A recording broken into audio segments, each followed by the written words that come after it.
Sentar, queridos. Aleluia. Como os irmãos sabem, nós, no Ministério Sal da Terra, todo ano a gente trabalha um tema que possa nos guiar para o decorrer do ano, que nos oriente, que nos dê um foco.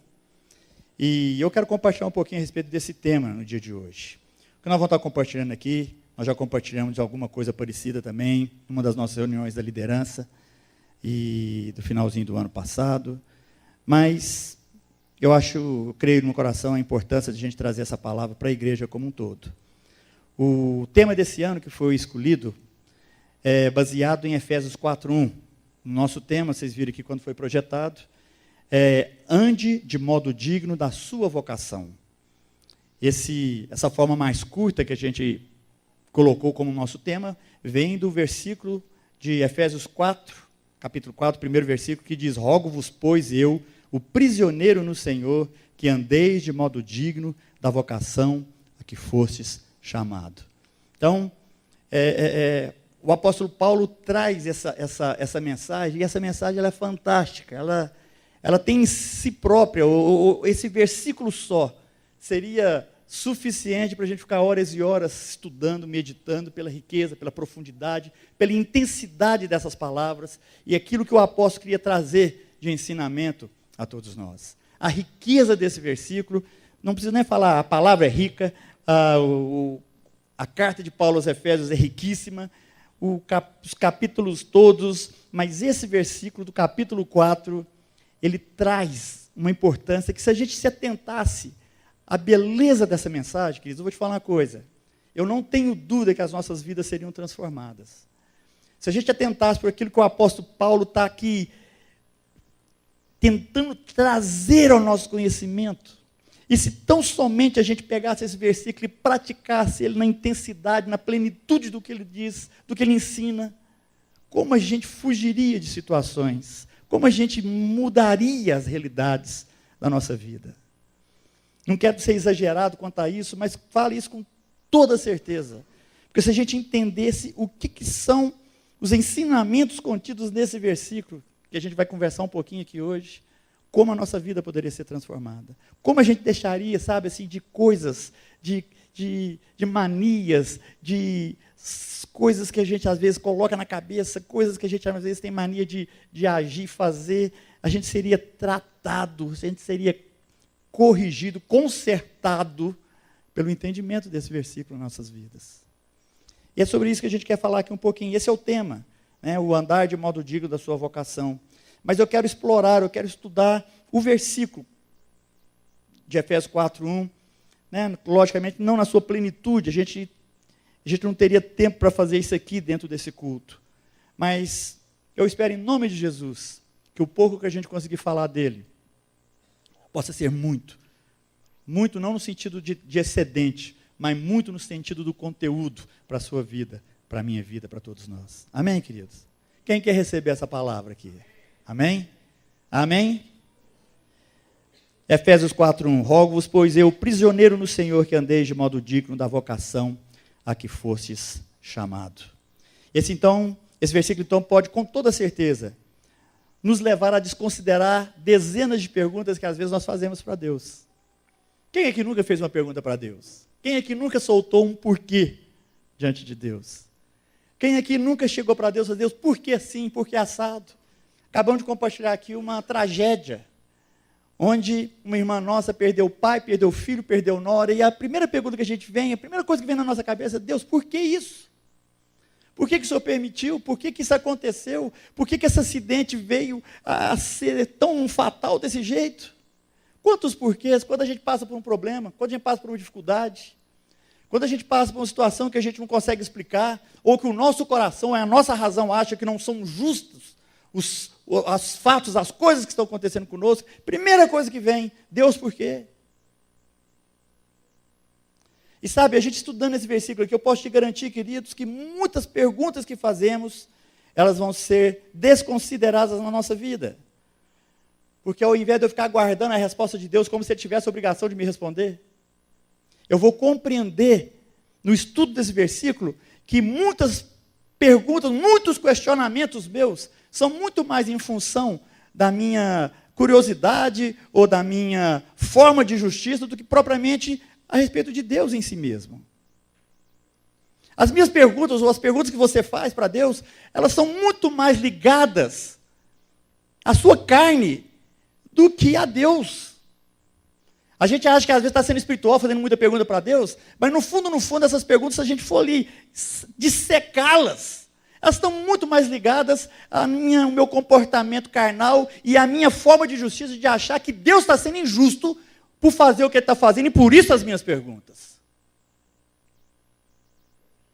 Esse versículo, meu querido, vai trazer uma forma da gente pensar o seguinte: olha, Deus, me perdoa pelas perguntas imbecis que eu tenho feito para o Senhor. Deus me perdoa porque às vezes eu tenho questionado o Senhor como se o Senhor fosse aquele que tivesse que obedecer a mim. E a gente às vezes se coloca nessa relação com Deus como se a gente fosse Deus e Ele tivesse que ser a criatura. Nós agimos para com Deus como se nós fôssemos o Criador e Ele fosse a simples criatura que tem a obrigação de responder tudo que a gente pergunta.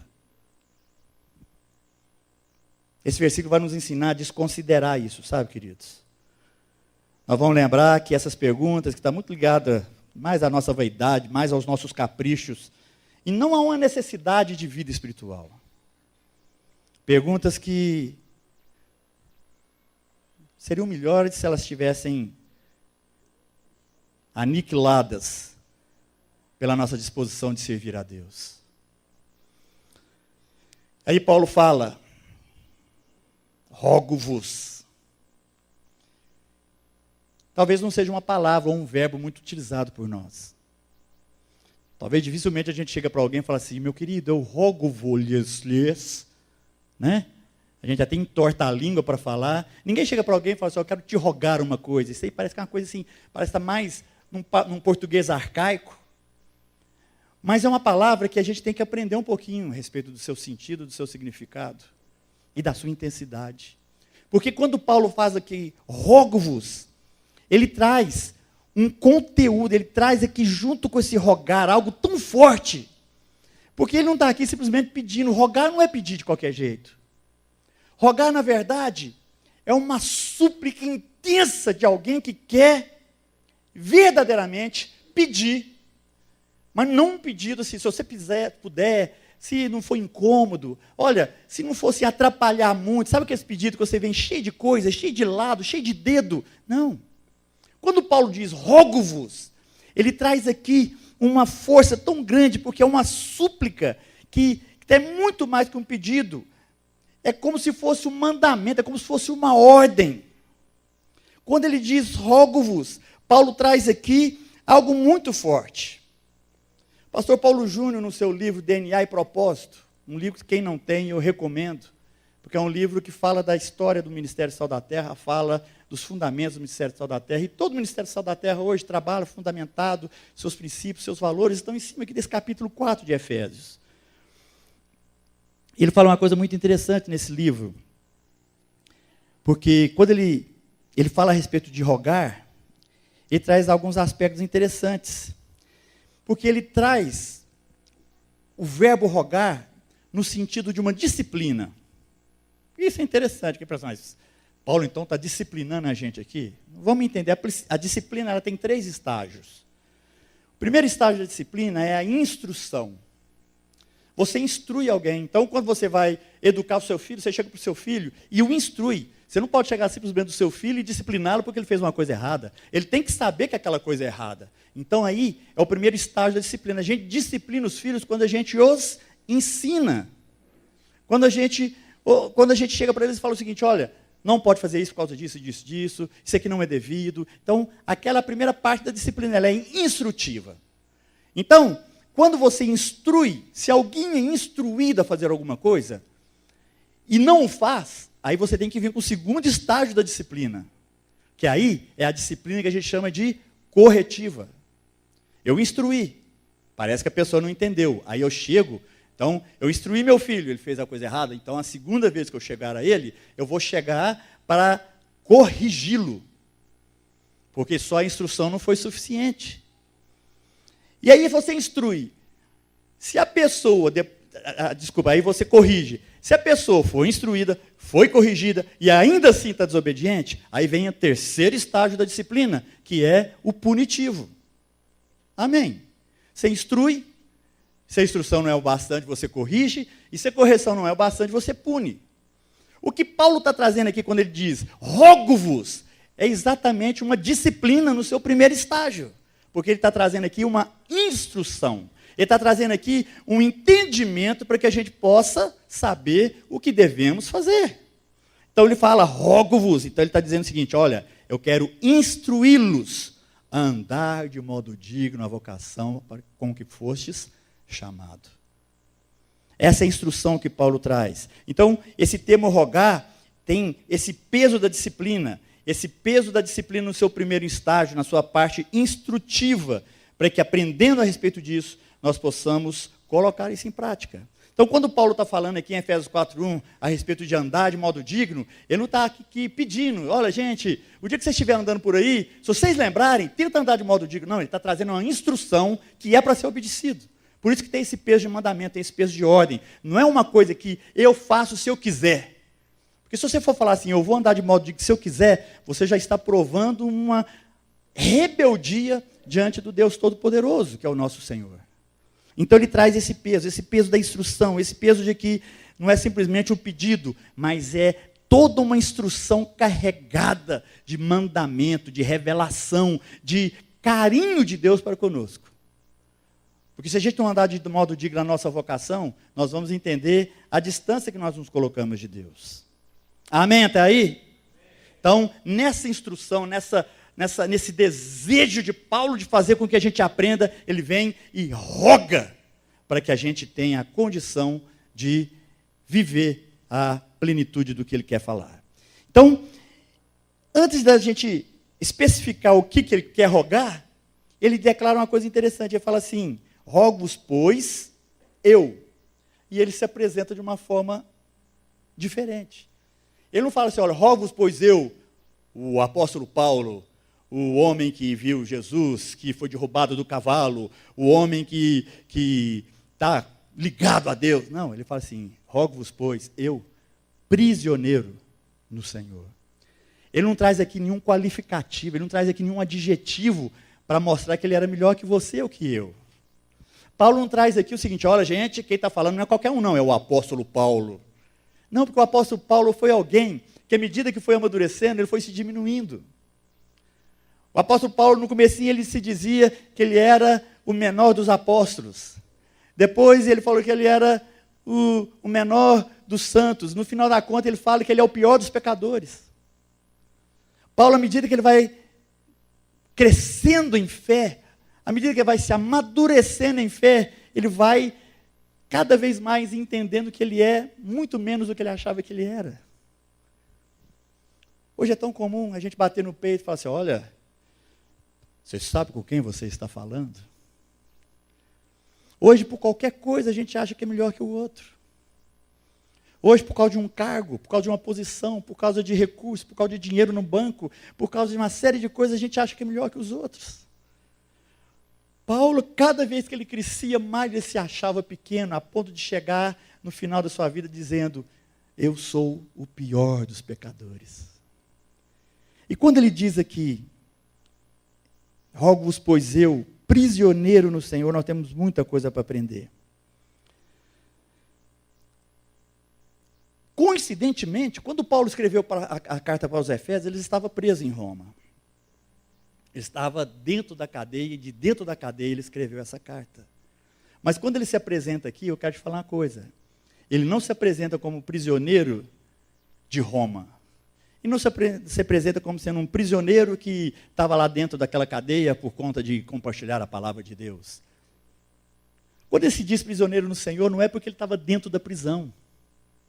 Nós precisamos entender que o que Paulo está falando aqui não está ligado à questão do estar preso ou do estar livre.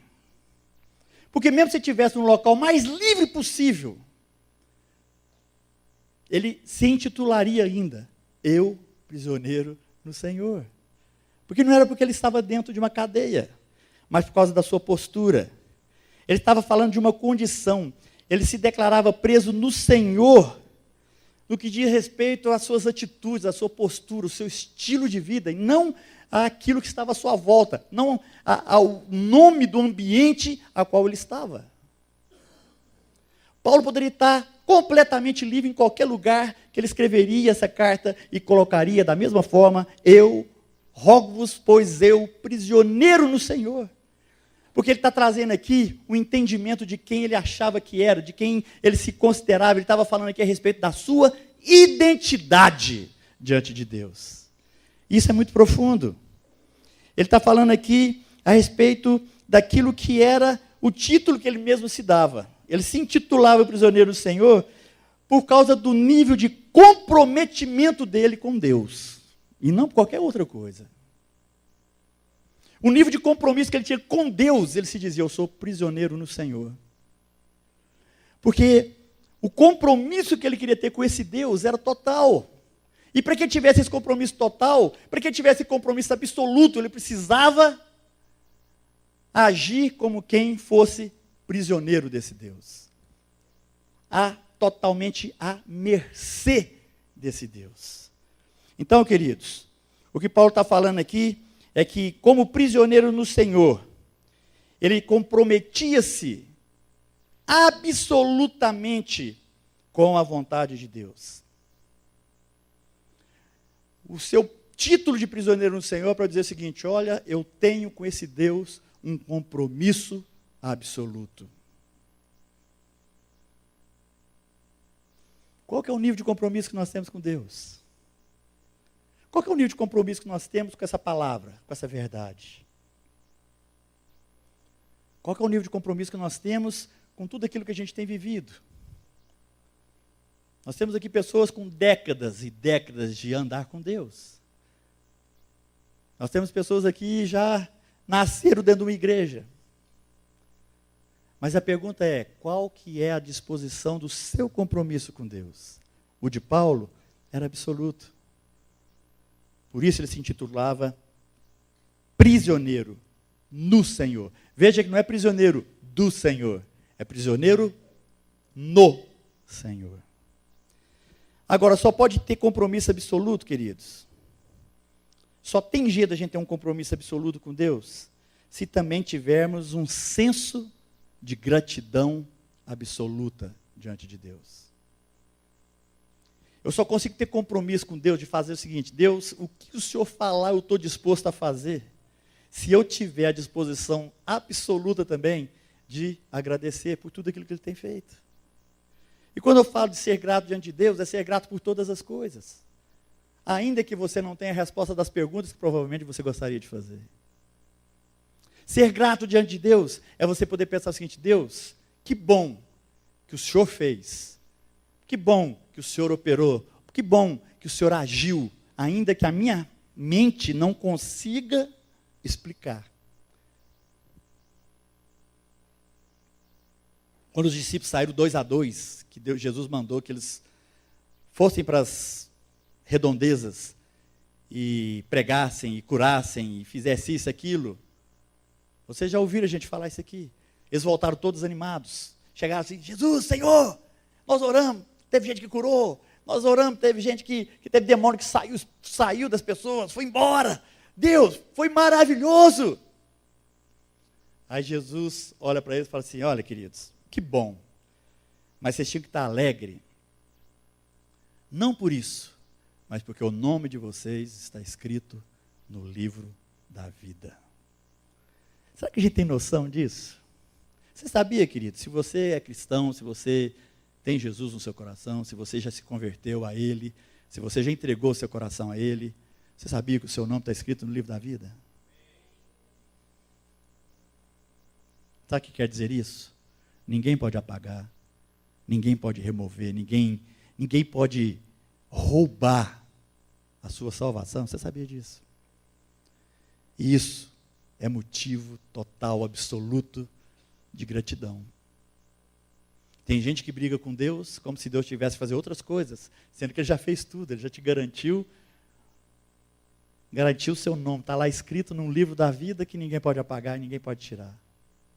Isso é motivo para sermos gratos em todos os tempos, em todos os anos que a nossa vida durar.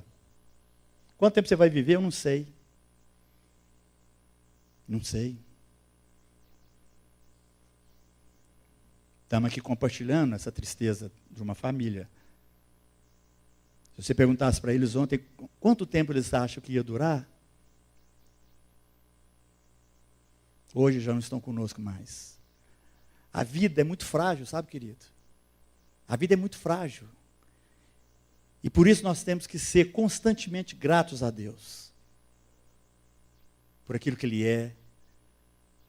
Precisamos entender, sabe, que a nossa identidade em Jesus faz toda a diferença. Então eu só posso ter um compromisso absoluto quando eu entender que eu preciso também ter esse senso de gratidão absoluto. Eu não me comprometo, eu não consigo ter um compromisso com Deus se eu não for grato. Se eu não for grato a Ele, apesar de todas as circunstâncias que eu posso estar vivendo aqui, de todos os terrores, de todas as dores, de tudo quanto é coisa ruim que possa acontecer comigo, eu tenho que olhar para Deus e falar assim, Deus, eu te agradeço pela tua bondade e pelo que o Senhor é. Sendo grato, sabe, reconhecer que tudo que a gente tem, tudo que a gente é fruto desse amor maravilhoso de Deus. Tudo que eu já consegui na minha vida é nada perto da minha identidade diante de Deus. Uma identidade que não foi conquistada pela minha força, pela minha capacidade, mas uma coisa que foi concedida por Deus. Por isso nós temos que ser gratos. Por isso nós temos que apresentar diante dEle com os nossos corações sempre gratos. Porque tudo que somos, tudo que temos, tudo que acontece conosco é fruto do amor de Deus. Quando Deus planejou tudo a respeito de você, meu querido, sabe, deixa eu te falar uma coisa. Hoje a gente, no planejamento, se a gente estuda planejamento, a gente sempre vai estudar possibilidades. Então você faz um planejamento maravilhoso, mas sempre que você faz um planejamento, você trabalha um plano B, não é verdade? Porque vai que o planejamento ideal não funciona, você aplica o plano B. Deixa eu te falar uma coisa, nas coisas de Deus, Deus nunca trabalhou na sua criação com plano B, porque tudo que Ele planejou aconteceu exatamente do jeito que Ele planejou. A sua vida não foi um plano B. O fato de Jesus ter vindo, morrido na cruz, não foi um plano B. Foi tudo exatamente do jeito que Deus planejou. Muitas situações nossas, muitas tristezas que vivemos, seriam saradas, seriam curadas, se a gente tivesse um coração grato. Coração grato cura muita doença de alma, viu, querido? Coração grato cura depressão, cura, sabe, tudo quanto é doença psicossomática que pode ter. Um coração grato cura. Muitas das mazelas que a gente está vivendo são frutos de insatisfações, de decepções, de ingratidões. Um coração grato não sabe o que é ingratidão. Pensa sobre isso.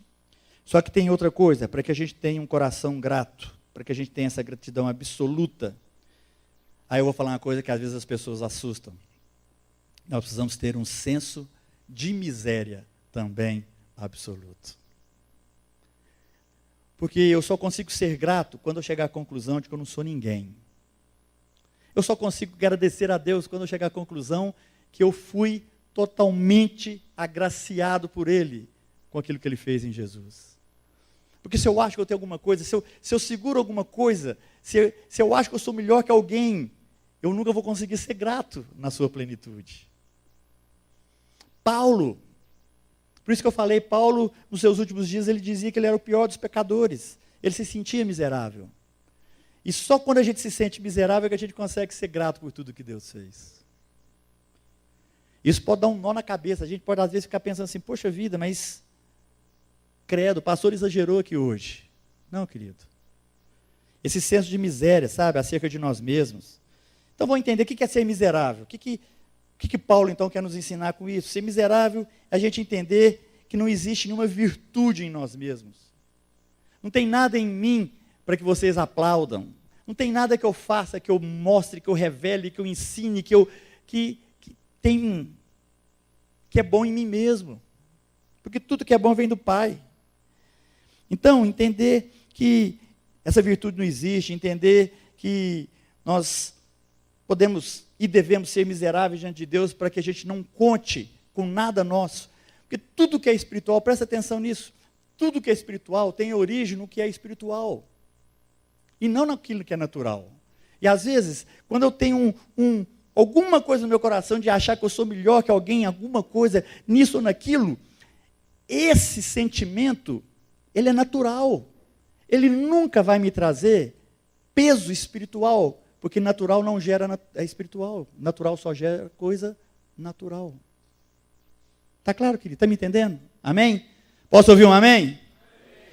Então, qualquer coisa minha que se destaque, por ser minha, deixou de ser espiritual.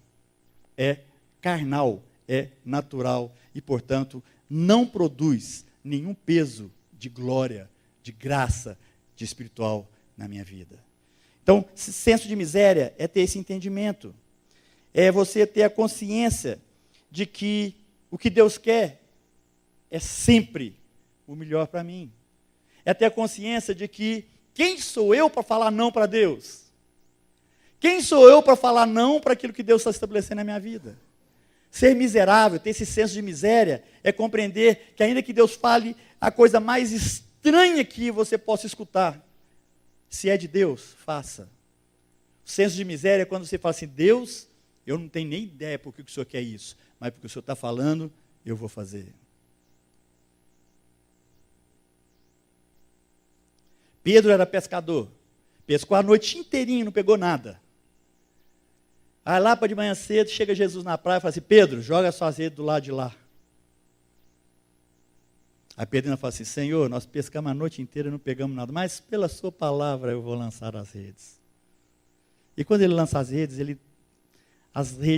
não cabia mais peixe. Entende?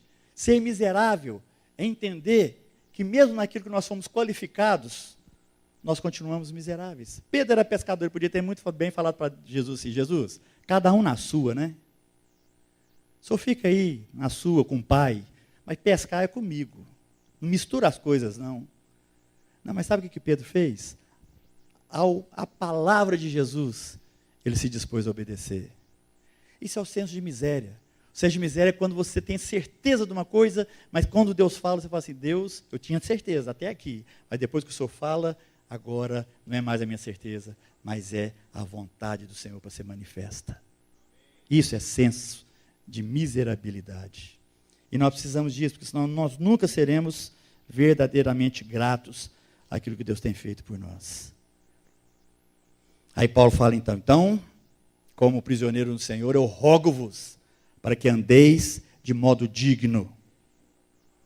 O que é andar de modo digno? Ser digno é ser honrado, correto, honesto. Ser digno é ser respeitável. Quantas palavras a gente poderia definir aqui para essa palavra digno? Andar de modo digno não é fazer evidente as minhas qualidades. Então, naquilo que eu sou bom, então eu vou andar dignamente, porque todo mundo vai ver. Aí eu estou deixando de ser miserável. Aí eu volto lá atrás, numa condição que eu não estou agradando a Deus. Andar de modo digno não é mostrar as minhas virtudes. Andar de modo digno não é querer revelar aquilo que eu aprendi, que sou, e porque eu sou melhor, eu vou mostrar para os outros. Isso não é andar de modo digno. Por certeza, se a gente fosse andar de modo digno por aquilo que somos, não sobraria ninguém para contar a história da verdadeira dignidade. Andar de modo digno, queridos, é ter a consciência da nossa identidade em Jesus. É ter consciência daquilo que nós somos nele. Quer ver uma coisa interessante? Se eu perguntasse aqui para vocês, eu não vou nem pedir para levantar a mão, para não ficar ninguém aqui constrangido. Mas se eu fizer essa pergunta aqui, o que nós somos? Nós somos humanos tentando ser espiritual ou nós somos espirituais tentando viver num corpo humano? O que você responderia? Eu acho que talvez a grande maioria de nós Responderia, não, eu sou um humano tentando ser espiritual porque Deus está me ensinando, não é verdade? Mas é exatamente o contrário. Porque se eu falar que eu sou humano, eu estabeleço a minha identidade em quê? Na minha humanidade. E o que Deus tem para mim não é fundamentado na minha humanidade, porque a minha carne é safada, a minha alma é enganosa, meu coração é enganoso. Então eu tenho que entender que a minha origem não está na minha formação como ser humano. A minha origem está em Deus. A minha identidade, eu sou filho de Deus. A partir do momento que eu entendo a minha identidade, então eu vou entender que agora eu não sou alguém tentando ser espiritual, porque tudo que começar em mim natural, vai terminar natural. Tudo que começar em mim carnal, vai terminar carnal. Se eu quero fazer alguma coisa espiritual, eu tenho que começar isso em algo que também é espiritual, porque senão não vai transformar no meio do caminho. Então, a partir do momento que eu entendo a minha identidade como filho de Deus, a minha origem passou a ser espiritual. E agora, então, eu entendo e tenho discernimento de que, como espiritual que sou, como um ser espiritual, criado à imagem e semelhança de Deus, redimido pelo sangue de Jesus, agora, espiritualmente falando, eu vou andar de modo digno nesse corpo que Deus me deu por enquanto, para fazer com que as pessoas glorifiquem a Deus quando olharem para mim. Isso é ser espiritual, isso é andar de modo digno. É fazer com que Deus seja glorificado. Quando a palavra de Deus fala lá no Evangelho, que aí os homens olharão para nós e glorificarão a Deus, não é porque a gente é bonitinho, não é porque a gente é legal, porque eles vão olhar para nós e glorificar a Deus, porque eles vão ver em nós algo espiritual por causa da nossa identidade espiritual. Amém?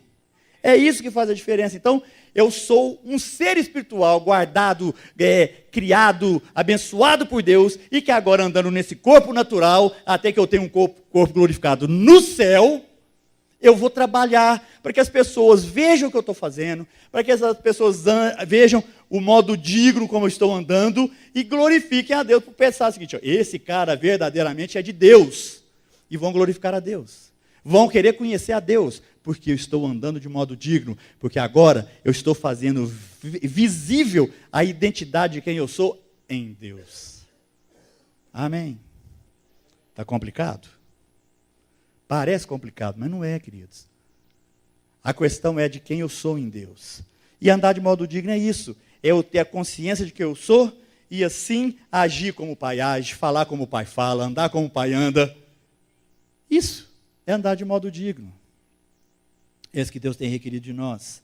Essa noção plena de quem nós somos. Essa noção plena de onde eu vim. Amados, eu não vim do ventre da minha mãe. Isso foi uma circunstância. A minha identidade não é mais filho do meu pai e da minha mãe. A minha identidade agora, em Cristo, é filho de Deus. Isso, andar de modo digno, é quando eu tenho essa consciência e passo a andar. Todo filho de Deus é espiritual.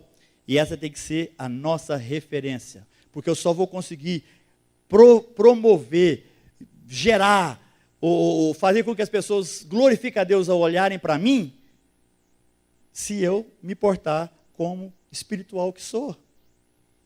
Se eu ter consciência plena da minha identidade. E aí Paulo termina dizendo, andar de modo digno da vocação com que foste chamados. Vocação fala de identidade. Se por um lado a vocação fala de convicção, por outro lado o chamamento fala de convocação. Chamamento convoca. Agora a vocação é a convicção que eu tenho desse chamamento. Deus nos chamou. E porque Ele nos chamou, Ele nos vocacionou. Então agora, com a convicção da minha identidade, eu fui chamado, ouvi o chamado de Deus, e a partir do momento que eu escuto o chamado de Deus, eu sou vocacionado por Ele para cumprir o papel que Ele me chamou a cumprir.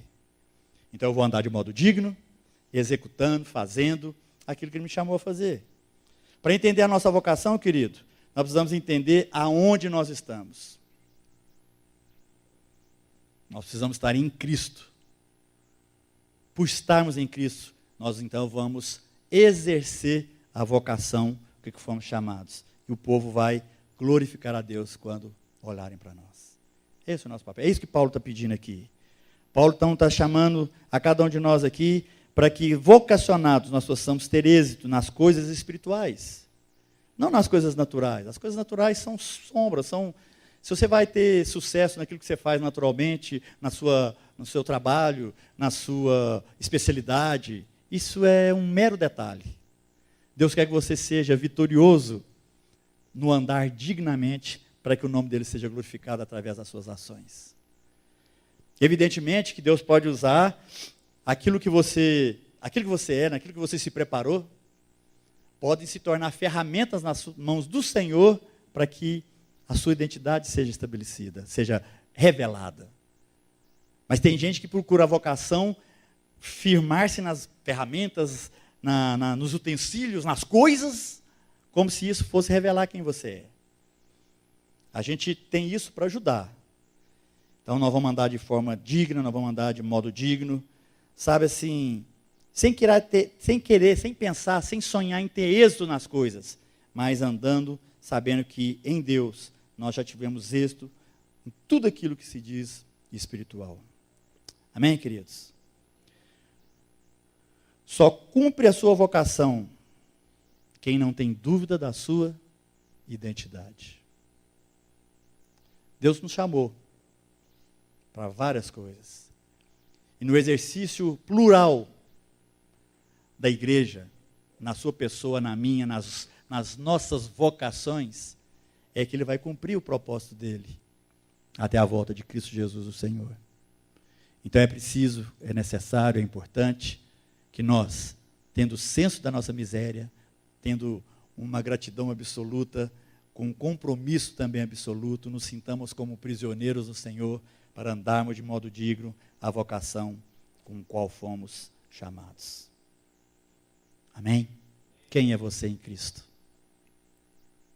Qual que é a sua identidade em Cristo?